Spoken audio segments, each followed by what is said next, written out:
أعوذ بالله من الشيطان الرجيم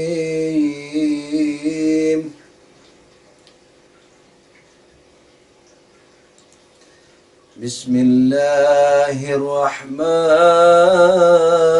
الرحيم. Ya Allah, bantulah kami semua ya Allah mendapatkan kehusyukan, kenikmatan batin. Izinkan kami berziarah ke makam Imam Hussein di Karbala ya Allah, dengan jiwa-jiwa kami yang tidak suci ini ya Allah, yang banyak dosa ini ya Allah. Bismillahirrahmanirrahim. Astaghfirullah Rabbi wa atubu ilaih. Astaghfirullah Rabbi wa atubu ilaih. Istighfar ini perlu. Mendekati orang suci harus berusaha mensucikan diri juga. Astaghfirullah Rabbi wa atubu ilaih. Astaghfirullah Rabbi wa atubu ilaih.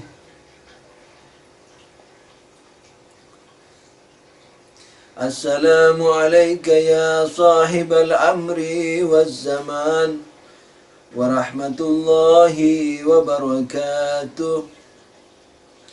Assalamu alayka ya Mahdi. Izinkan kami ya Maulai. Seluruhnya harus izin kepada Imam Mahdi kalau ingin mendapatkan lebih keberkahan. Salam padamu ya Maula Mahdi, Mahdi, ya Maula Mahdi.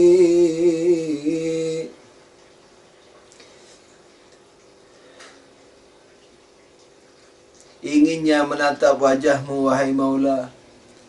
Entah majlis mana yang mendapat kehormatan engkau datangi, semoga perhatianmu juga bisa mendatangi kami, ya Maula Mahdi. Salam padamu Maula Mahdi, Mahdi, Mahdi, Mahdi. Salam padamu di mana saja kau berada Maula. Izinkan kami ikut dalam lautan sedihmu Mahdi. Izinkan kami ikut menangis bersamamu Mahdi. Izinkan kami ikut memukuli kepala dan dada ini Mahdi. Izinkan kami ikut berduka denganmu.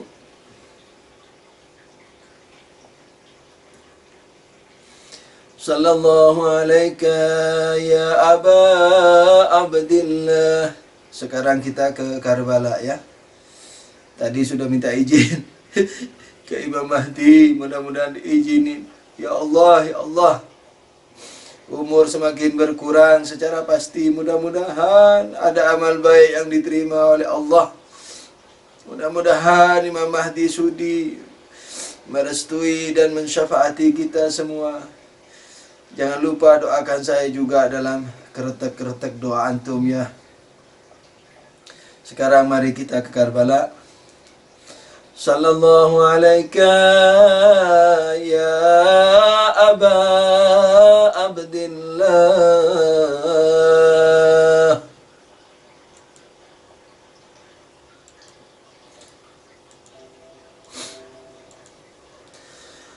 Sallallahu alaika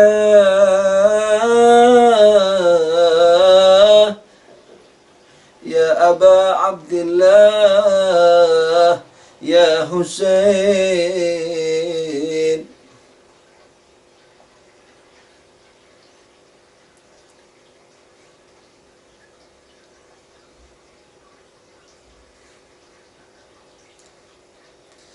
Sallallahu alaika ya Aba Abdillahil Husain wa 'alal arwahillati halat bifinaik.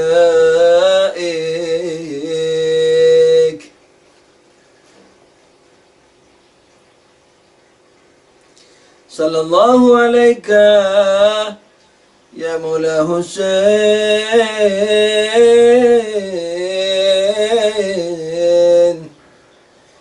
wa ala auladik wa ashabika al-maqtulina fi Karbala. Ya laytana kunna ma'akum sadati fanafuza fawzan azima.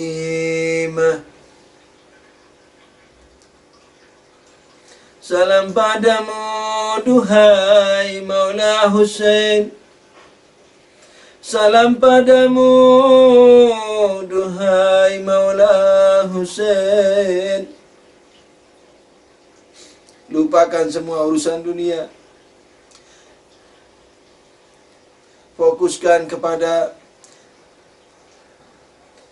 terajang-rajangnya Imam Husain di Karbala. Ya Allah,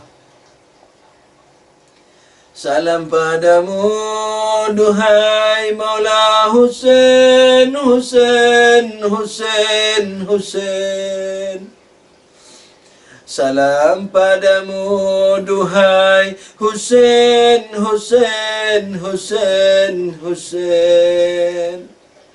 Salam padamu duhai Husain, Husain, Husain, Husain. Boleh ikut perlahan-lahan. Salam padamu duhai Husain, Husain, Husain, Husain.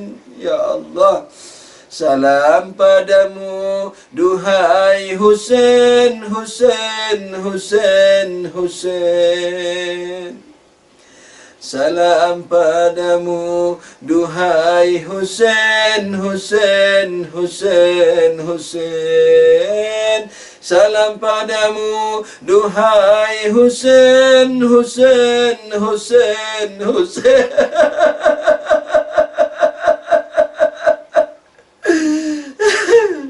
Salam padamu duhai Husain, Husain, Husain, Husain. Salam padamu duhai Husain, Husain, Husain, Husain. Salam padamu duhai Husain, Husain, Husain, Husain. Salam padamu duhai Husain, Husain, Husain, Husain. Salam padamu duhai Husain, Husain, Husain. Ya Maula Husain, ya Maula Husain, ya Maula Husain. Kalau di seluruh Iran, tadi malam ini tabarruknya kepada Ali Asgar. Makanya mereka semua membawa bayi-bayi mereka didandani dengan serban, dengan baju khusus seperti kafan begitu. Kemudian diikat dengan hijau untuk tabarruk dan menyatakan bahwa mereka siap kapan saja, mengorbankan anak terkecil sekalipun. Salam padamu Husain, Husain, Husain, Husain. Salam padamu Husain, Husain, Husain, Husain. Salam padamu Husain, Husain, Husain, Husain. Salam padamu duhai Husain, Husain, Husain, Husain. Salam padamu duhai Husain, Husain, Husain, Husain. Salam padamu duhai Husain, Husain, Husain, Husain. Sebagaimana kita tahu semua, Imam Husain dikurung di Karbala hingga tak dapat mengambil air dari sungai Furat. Kafilah Imam Husain kehabisan air sejak tanggal 8 Muharram. Pada tanggal 9 dan 10 mereka sudah tidak minum air lagi. Ya Allah, ya Allah, betapa kejamnya mereka. Sehingga istri Imam Husain tak dapat mengeluarkan air susu. Sehingga Ali Asgar kekeringan bibirnya dan kelaparan karena masih bayi. Ya Allah, ya Allah. Waktu itu Imam Husain sudah tinggal sendiri.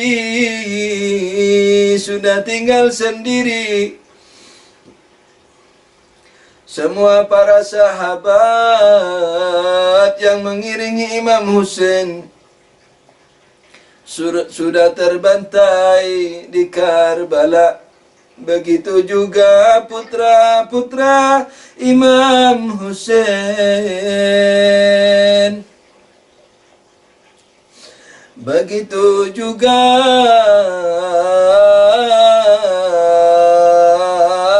putra-putra Imam Husain.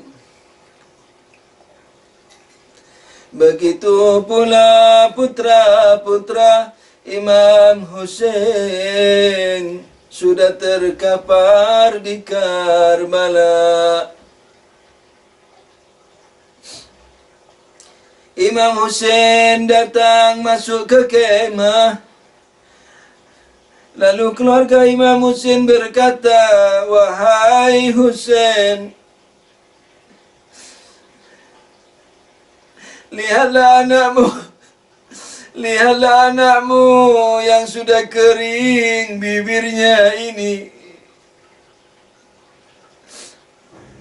Kita sudah tak punya setetes air pun sejak 2 hari lalu. Air susu pun tak keluar lagi, sementara padang pasir Karbala sepanas ini. Ya Husain, cobalah mintakan air kepada mereka.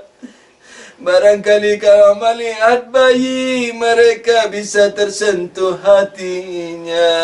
Ya Maula Husain, Husain, Husain, Husain. Ya Maula Husain, Husain, Husain, Husain. Ya Maula Husain, Husain, Husain, Husain, Husain.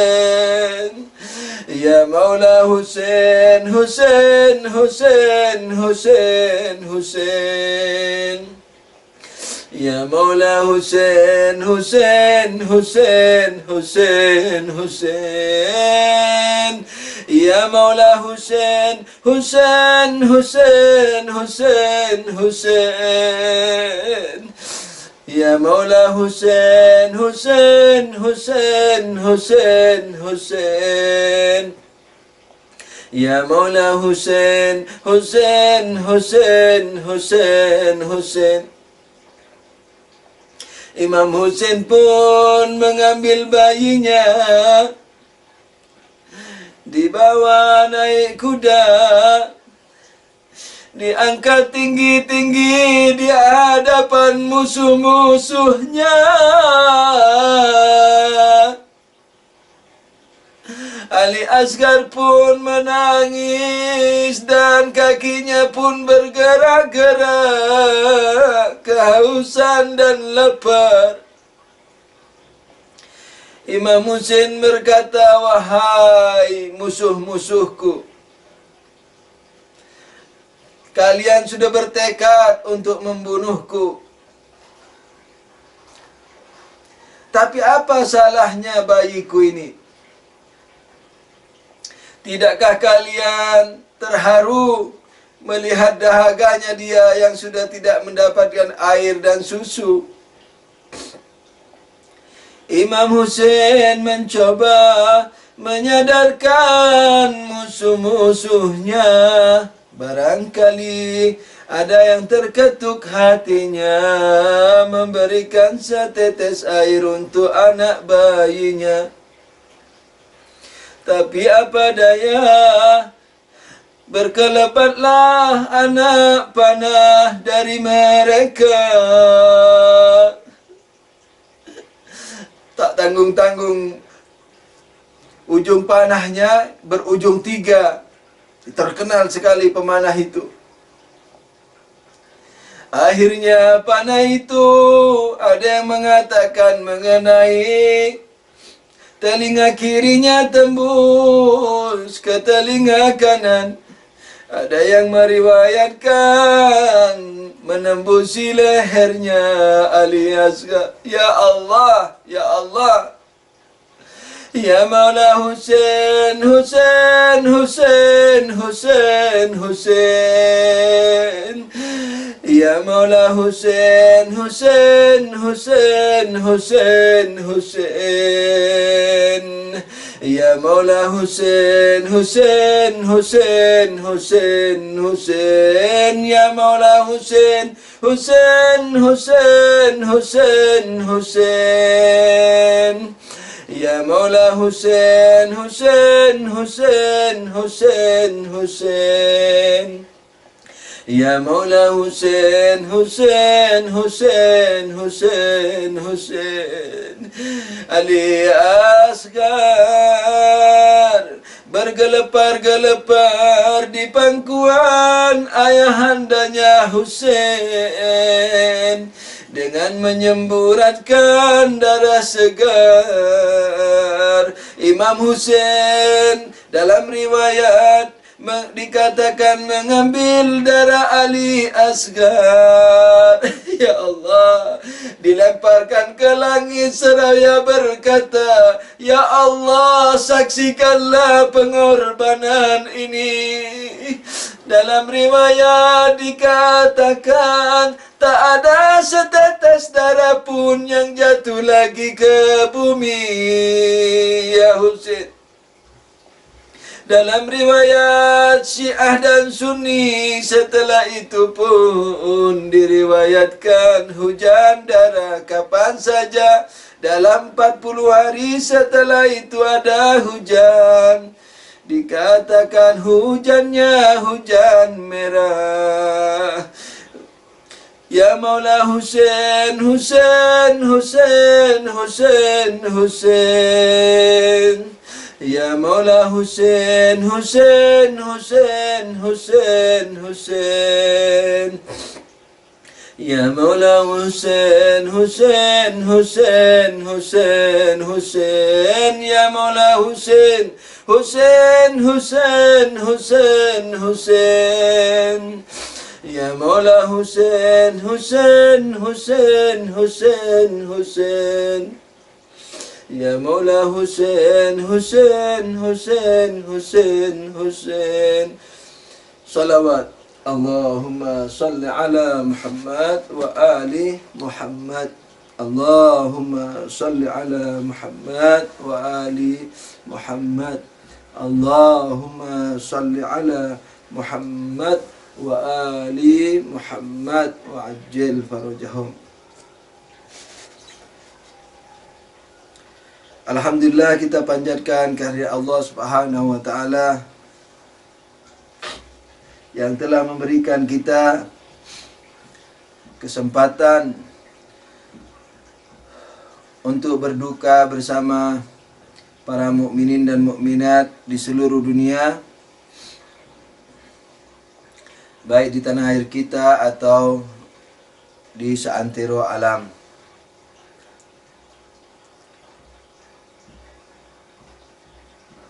Sebagaimana dalam riwayat dikatakan bahwa setetes air mata menangisi duka Ahlul Bait bisa memadamkan api neraka. Semoga kita punya potensi meneteskan air mata, dan air mata yang sebegitu hebatnya tersebut. Sudah tentu air mata yang seperti itu dapat meredam neraka sejak di dunia ini. Karena itu istijabahkan air mata tersebut dengan meningkatkan selalu takwa kita, selalu berusaha untuk melakukan takwa yang hakiki melalui fikih yang benar, dipelajari secara benar, diamalkan secara ikhlas, secara benar, dan istiqomah sampai ajal menjemput kita.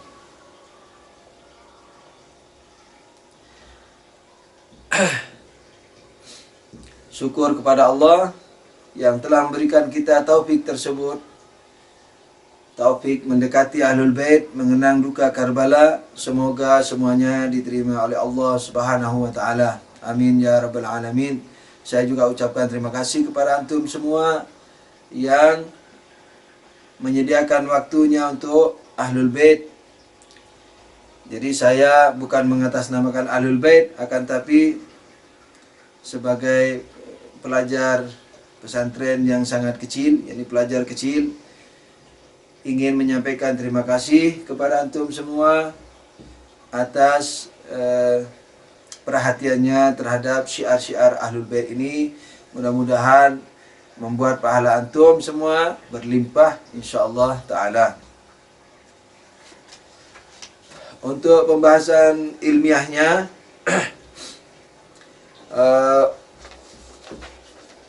insyaallah pekan baru nanti akan dikirimi dari Palu kajian-kajian sebelumnya. Karena itu dianjurkan sekali untuk atau dikirim pakai pos. Saya kurang tahu, kalau beberapa mega saja masih bisa dikirim file itu pakai program Telegram. Saya kurang tahu sampai berapa maksimal megabyte-nya pengiriman Telegram itu, tapi insyaallah kalaupun tidak bisa, Ikhwan Palu insyaallah akan mengirimkan ke Pekanbaru kajian-kajian sebelum ini insyaallah taala. Jadi nanti akan ada pertukaran alamat setelah kajian. Sallu ala Nabi. Allahumma shalli ala Muhammad wa ali Muhammad. Karena saya takut tidak selesai, maka saya tidak akan banyak mengulang, hanya akan menyebutkan topik-topik, poin-poin yang sudah dibahas. Kajian kita adalah jihad dan filsafatnya. Untuk mengerti apa itu jihad, tujuannya apa, esensinya apa, kemudian juga supaya lebih mengerti jihad Imam Husain alaihissalam. Tentu jihad Imam Husain tidak akan bisa dipahami sepenuhnya walaupun dipelajari sepanjang umur manusia.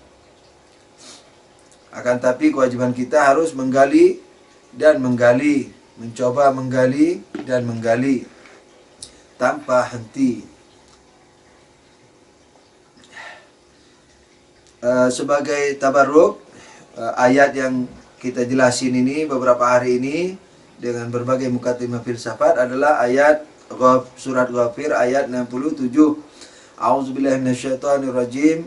Huwallazi khalaqakum min turabin tsumma min nutfatin tsumma min 'alaqatin tsumma yukhrijukum tifla tsumma litablughu ashuddakum tsumma litakunu syuyukha wa minkum man yatawaffa min qabl wa litablughu ajalan musamma wa la'allakum ta'qilun. Di ayat surat Hijr 29, fa idza sawaituhu wa nafakhtu fihi min ruhi faqa'u lahu sajidin. Dia Allah yang mencipta kalian dari tanah, kemudian dari mani, kemudian dari lintah, kemudian menjadi anak bayi, kemudian menjadi dewasa, kemudian menjadi tua. Sebagian dari kalian mati sebelum itu, yakni sebelum tua, baik di waktu masih mani atau setelah jadi bayi atau setelah lahir sebelum tua dan seterusnya. Walitablughu ajalan musamma, dan sebagian diharapkan untuk mencapai ajal yang dicanangkan, yakni seandainya bukan ditentukan Tuhan jumlah umurnya, tapi pencanangan umur manusia, bahwa kalau udaranya bagus, makanannya bagus dan seterusnya, canangan manusia misalnya 300 tahun, nah seperti itu. Nah, tapi biasanya selalunya umur itu ditentukan oleh kita sendiri, cara hidup kita, kemudian dan seterusnya, sehingga pada umumnya tidak sampai ke umur canangan yang dicanangkan Tuhan. Nah, saya tidak akan mengulas lagi. Kalau banyak pertanyaan dalam hal ini, insya Allah pekan baru akan dikirimi rekaman suaranya. Nah, bahasan untuk membahas ini, beberapa ayat ini yang sebagai mukaddimah untuk mengerti jihad ini. Ayat kedua terjemahannya, ketika Nabi Adam itu sudah kusempurnakan badannya, maksudnya fanafakhtu fihi min ruhi, kemudian kutiupkan kepadanya ruhku, kata Allah, faqa'u lahu sajidin, maka para malaikat menjatuhkan diri bersujud. Nah, ini mengapa demikian, insyaallah di akhir akan kita simpulkan. Nah, sementara yang sudah kita bahas mukaddimahnya, pertama bahwa badan kita memiliki ruh, yang kedua hubungan antara ruh dan badan, yang ketiga silsilah mata rantai sebab akibat, alam ini terikat dengan mata rantai sebab akibat, dan akhirnya berakhir kepada wujud yang tidak terbatas. Nah, kalau alam ini kan terbatas, gabungan dari terbatas. Nah, setiap yang terbatas berarti ada awal dan akhir. Nah, ini harus berarti sebelum awal tidak ada. Kalau sebelum awal tidak ada, kemudian ada, berarti dicipta. Nah, ini perlu kepada pengada. Pengadanya itu apapun dia wajib berakhir kepada yang tidak terbatas. Nah, sehingga kalau tidak terbatas sudah tidak perlu pengada lagi. Dialah yang disebut Tuhan. Yang keempat, yang tidak terbatas ini tidak mungkin berbilang. Jadi kalau tidak terbatas tidak mungkin ada dua. Sebab kalau ada dua, satu dan dua, berarti satu bukan dua, dua bukan satu, berarti saling membatasi. Nah, kalau begitu sama-sama terbatas. Kalau sama-sama terbatas, berarti ada awal, ada akhir. Kalau ada awal, akhir, berarti sebelum awal tidak ada. Dan kalau sudah ada, berarti dicipta, berarti bukan Tuhan. Padahal Tuhan sudah dibuktikan bahwa tidak terbatas. Nah, kalau tidak terbatas berarti tidak berbilang. Kalau berbilang menjadi terbatas. Satu lagi yang tidak terbatas, tidak mungkin terangkap. Saya tidak mau jelasin lagi, kasihan teman-teman yang lain. Poin yang kelima, mukaddimah kelima, bahwa yang tidak terbatas ini, yang tidak terangkap ini, tidak mencipta materi yang terlalu banyak rangkapannya. Jadi jagung aja miliaran rangkapan. Karena itu dia tidak mungkin dicipta oleh yang maha tidak terbatas, karena tidak terangkap. Kenapa? Karena antara sebab dan akibat harus memiliki kemiripan, yakni kesejenisan, kesenafasan. Kayak menanam biji jagung, pasti tumbuh pohon jagung. Tidak mungkin keluar pohon padi, pohon mangga, atau ular dari jagung itu. Yang keenam, bahwa Allah mencipta hanya satu makhluk yang mencipta langsung, yaitu akal satu. Akal satu ini sangat sederhana, yang kemudian dari akal satu lahir akal dua, akal tiga, sampai ke sampai ke akal akhir. Akal akhir disebut apa? Disebut sebagai arash, disebut juga sebagai lauhul mahfuz. Dari akal akhir itu baru lahir apa yang disebut malaikat pengurus segala urusan alam materi, yang disebut Tuhan dalam Al-Quran, fal mudabbirati amro, aku bersumpah demi malaikat-malaikat pengurus segala urusan, gitu. Nah, jadi dari mana lahirnya malaikat ini? Nah, sebagaimana kita lahir dari mani dan ovum, dari tanah dan seterusnya, malaikat barzakh ini lahir dari mana? Dari akal akhir. Akal bukan akal manusia, tapi malaikat yang sangat tinggi. Nah, dari akal satu sampai akal akhir itu disebut malaikat tinggi atau jabarut. Kemudian akal akhir itu juga disebut juga sebagai arash. Disebut juga sebagai arash. Setelah akal akhir disebut barzakh atau malakut, juga disebut malakut, disebut barzakh. Bukan barzakh antara mati dan kiamat, itu antara materi dan bukan materi. Jadi alam ada tiga: materi, non materi tidak murni, seperti benda-benda yang kita lihat dalam mimpi, ada warna, ada manis. Kalau kita bermimpi makan madu kan manis tuh dalam mimpi, tapi bendanya tidak ada, materinya. Nah, seperti itu barzakh. Malaikat barzakh itu seperti itu bentuknya. Lalu setelah itu alam akal, alam jabarut. Nah, alam akal ini sudah tidak memiliki dimensi sama sekali. Nah, jadi dari Tuhan tercipta akal satu, dari akal satu tercipta akal dua, dan seterusnya sampai ke akal akhir. Dari akal akhir tercipta alam misal atau alam barzakh atau malaikat para pengatur materi, yakni. Lalu setelah itu terciptalah apa? Dari sana tercipta alam materi.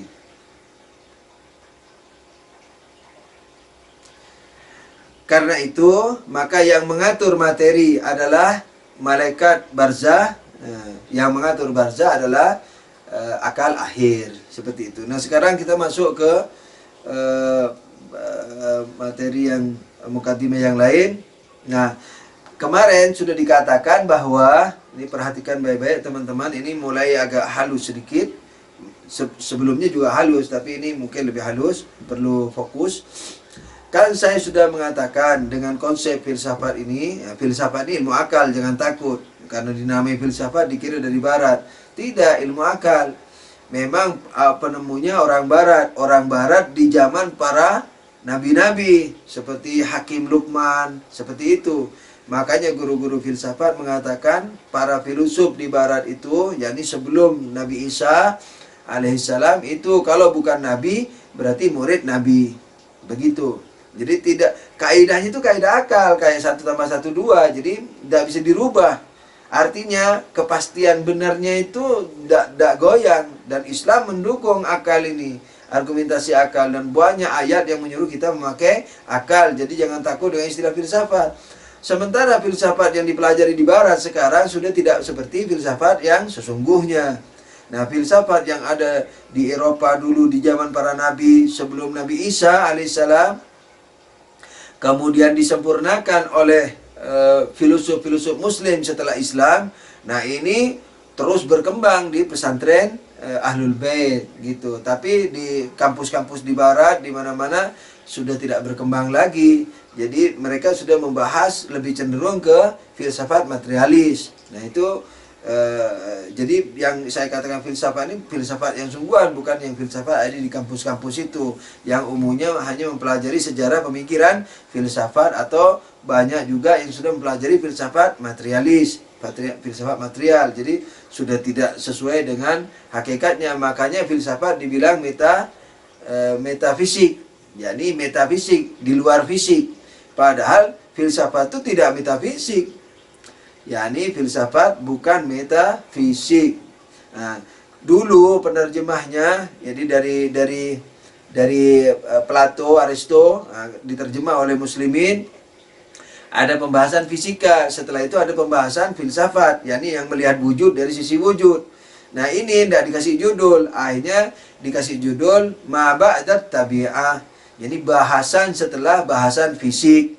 Nah, lama-lama diterjemah lagi ke Eropa, diterjemahkan metafisik, yakni pembahasan selain fisik. Padahal bukan itu.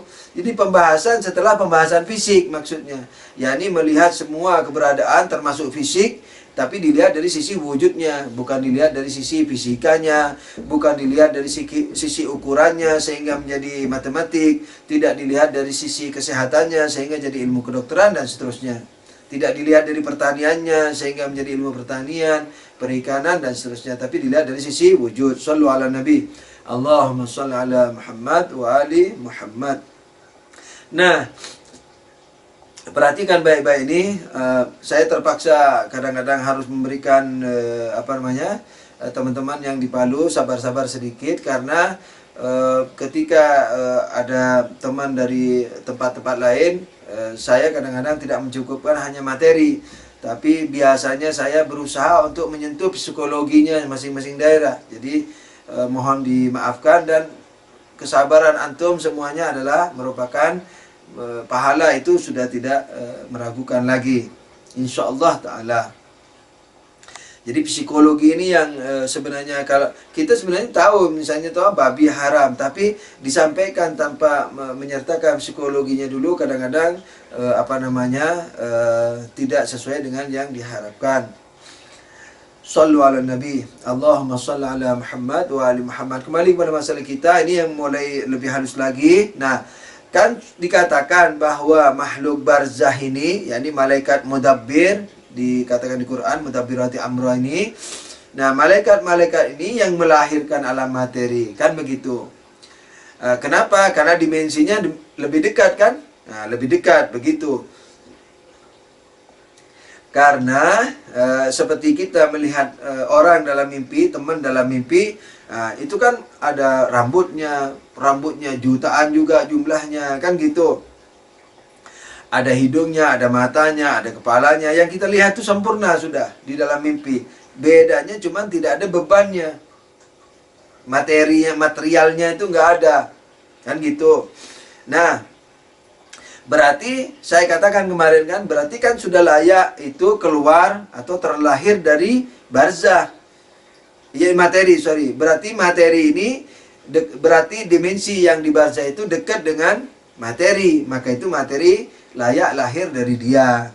Jadi berarti keterhubungan antara mata rantai sebab akibat terjaga. Jadi tidak ada loncatan. Nah, ini halusnya sekarang. Kemarin memang tidak saya buka karena mau dibuka di Mukaddimah ke-12 yang malam ini. Nah, di dalam sebenarnya antara makhluk barzah dan makhluk materi ini masih jauh lagi. Jadi sekalipun barzah itu sudah memiliki dimensi-dimensi selain materialnya, nah, akan tetapi tetap jauh kalau dihubungkan dengan materi.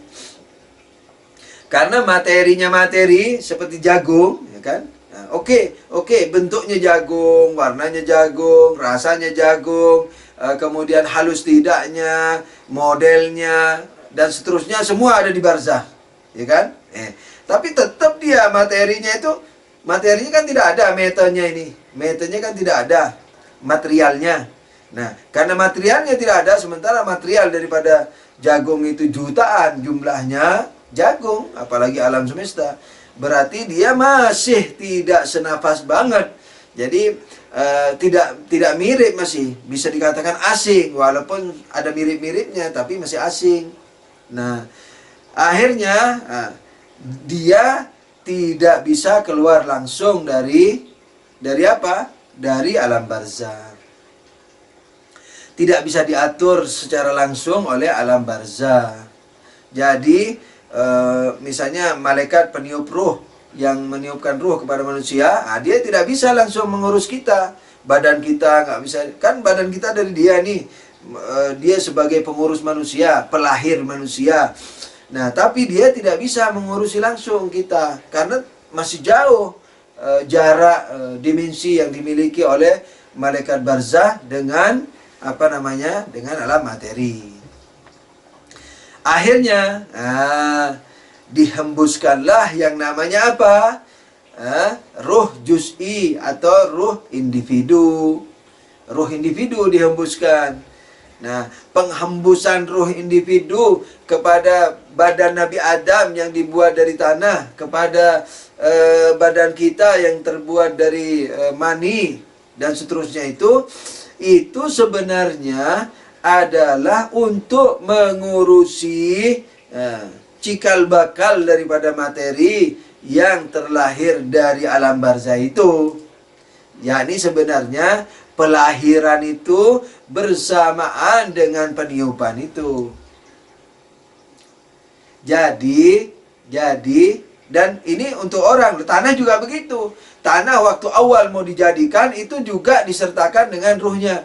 Teman-teman Pekanbaru, kita udah buktikan sebelum-sebelumnya bahwa semua benda memiliki ruh, baik dengan ayat atau dengan akal, filsafat. Ini insya Allah nanti dikirim itu pelajaran sebelumnya. Nah, jadi saya tidak mau mengulang itu, saya hanya mau bahas bahwa, nah, ketika awal dijadikan tanah itu pun sudah berserta ruh individunya. Jadi ada Tuhan bumi, malaikat bumi, yang sebagai pesuruh Allah yang untuk melahirkan bumi. Nah, dalam mengurusi bumi itu meniupkan dari sejak awal percetakannya, proses bumi, proses tanah dan seterusnya, itu sudah disertakan dengan roh juz'i. Jadi roh juz'i namanya, roh individu. Jadi ruh bumi, jadi bumi punya ruh, batu-batunya juga punya ruh, airnya punya ruh, selain pohon dan binatangnya ya, sebagaimana sudah kita buktikan sebelumnya. Nah, ini namanya ruh juz'i. Nah, ruh juz'i ini atau ruh individu ini atau ruh partikular ini benar-benar mendekati kepada materi. Kenapa? Karena seluruh atom-atomnya tersentuh oleh ruh individu ini. Jadi sekalipun dia belum materi, sekalipun dia memang bukan materi dan belum materi, tapi sudah diambang materi. Ya, karena itu setiap atom-atomnya dia menyertai. Nah, karena menyertai maka dia sangat dekat dengan walaupun jumlahnya miliaran, misalnya atom-atom yang ada pada jagung itu miliaran. Nah, dia menyertai. Jadi dimensinya sangat dekat dengan materi. Nah, ini yang disebut ruh juz'i. Ini disebut ruh juz'i. Nah, karena itu ini mukadimah mukadimah ke-12 mengatakan bahwa mukadimah saya ya, mengatakan bahwa bahwa antara makhluk barzakh dengan materi masih jauh. Nah, lalu mukadimah ke-13 mengatakan bahwa perlu kepada peniupan ruh itu sejak awal kejadian materi. Peniupan ruh ruh individu. Nah, yang mukadimah ke-14, karena ada 24 mukadimah ini saya kebut, takut tidak selesai sampai 10 Muharram. Nah, mukadimah ke-14 hanya mengingatkan kembali, yakni bahwa peniupan ruh juz'i, peniupan ini bukan peniupan materi loh, bukan kayak kita meniup pakai mulut itu, bukan. Maksudnya inayah, yakni pemberian. Nah, mukaddimah ke-14 mau mengingatkan bahwa hal ini, yakni kalau ini pembuktian ini juga dapat digunakan sebagai pembuktian adanya ruh pada materi. Pada semua materi. Kan kemarin kita udah buktikan dengan kurang lebih 2 dalil ya. Dengan ilmu, dengan pengaturan segala macam yang ada di materi ini, sehingga terbukti bahwa seluruh materi punya ruh. Batu, air, tanah, binatang, pohon, semua punya ruh. Nah, dan itu yang berzikir kan begitu kepada Allah Subhanahu wa taala, sebagaimana disebut dalam Al-Qur'an bahwa semua yang ada di langit dan di bumi apa? Berzikir kepada Allah Subhanahu wa taala. Shallu ala nabi. Allahumma shalli ala Muhammad wa ali Muhammad wa ajil farajahum. Nah, ayat ini mukaddimah ke-14 cuma mengatakan bahwa berarti dengan tambahan penjelasan peniupan ini berarti bertambah lagi dalil keberadaan roh, keberadaan wujud non materi pada seluruh materi.